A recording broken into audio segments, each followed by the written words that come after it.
Hello friends, divine lights association team के UPSC quiz segment में आप सभी का हार्दिक स्वागत है। चलिए दोस्तों, जल्द से जल्द बिना किसी देरी के शुरुआत करते हैं अपने इस सेगमेंट की।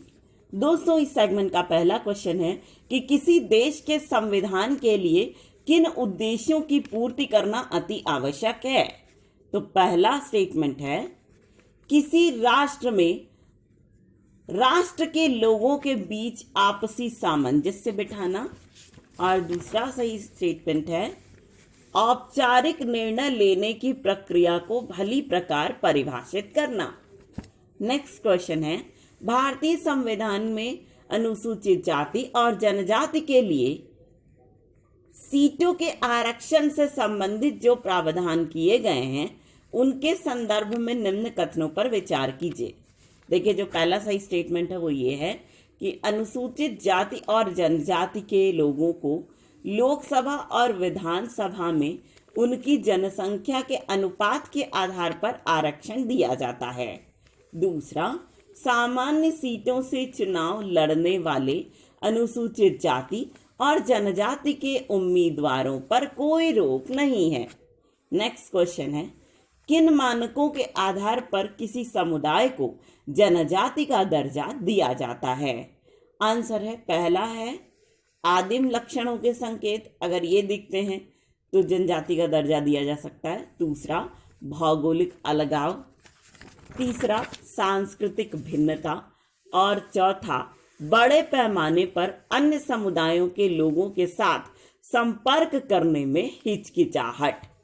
ठीक, अगर ये सारे हैं मानक, किसी समुदाय के साथ ऐसा हो रहा है तो उनको हम जनजाति का दर्जा दे सकते हैं। नेक्स्ट क्वेश्चन, निम्न कथनों पर विचार कीजिए।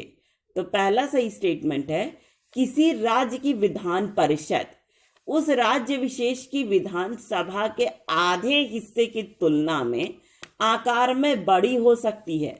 दूसरा, विधान परिषद के अध्यक्ष की नियुक्ति स्वयं विधान परिषद के सदस्यों द्वारा की जाती है। ठीक है, उनका चुनाव कौन करता है? स्वयं विधान परिषद जिस राज्य की भी है वहां के सदस्य करते हैं।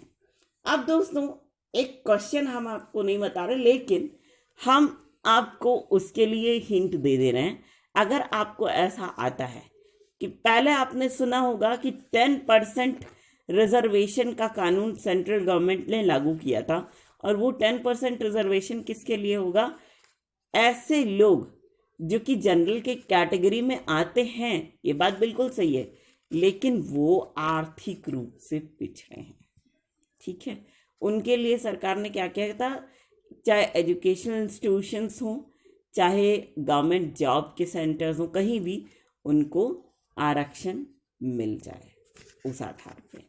ठीक है, तो यहाँ पे देखो क्या है कि इस कानून को लागू करने में सेंटर का कोई रोल नहीं है, केंद्र सरकार नहीं कर सकती।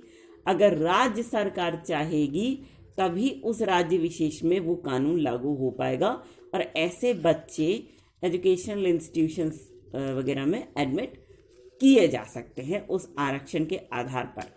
अगर राज्य सरकार ही नहीं चाहेगी तो संभव नहीं है इस कानून को लाना, क्योंकि सेंट्रल गवर्नमेंट का काम था कानून बनाना, बना चुकी संसद के माध्यम से, लेकिन ये कानून पूरी तरीके से पालन हो ही इसकी गारंटी नहीं ली जा सकती, क्योंकि इसका सारा जो दायित्व है किसके कंधों पे है? राज्य सरकारों के कंधों पे है। ठीक है, तो इस तरह का अगर कोई क्वेश्चन आता है तो आप इस कथन के साथ जाइए, पॉइंट के साथ जाइए, तो आप गलती नहीं कर पाएंगे। ठीक है, तो चलिए दोस्तों, ये तो रहा ये सेगमेंट जो कि समाप्त हो गया। लेकिन फ्रेंड्स, इससे पहले कि हम इस सेगमेंट को समाप्त करें, हम आपसे एक रिक्वेस्ट ज़रूर करेंगे, वो ये कि आप सभी लोग इस सेगमेंट को दिल खोल करके एंजॉय कीजिए, और साथ ही इसे उन लोगों तक ज़रूर से ज़रूर पहुंचाने की पूरी कोशिश कीजिएगा, my most dearest of the dearest friends, जो लोग इंटरनेट फैसिलिटी का लाभ नहीं उठा पा रहे हैं, है ना।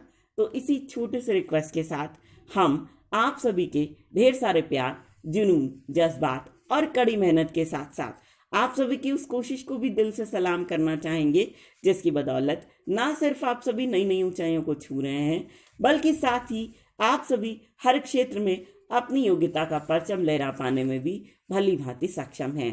तो दोस्तों, इसी बात के साथ और इसी गर्व की भावना को अपने मन में संजोए हुए एक बार फिर पूरी डिवाइन लाइट्स एसोसिएशन टीम की ओर से हम आप सभी को कहना चाहेंगे दिल से प्यार भरा नमस्कार।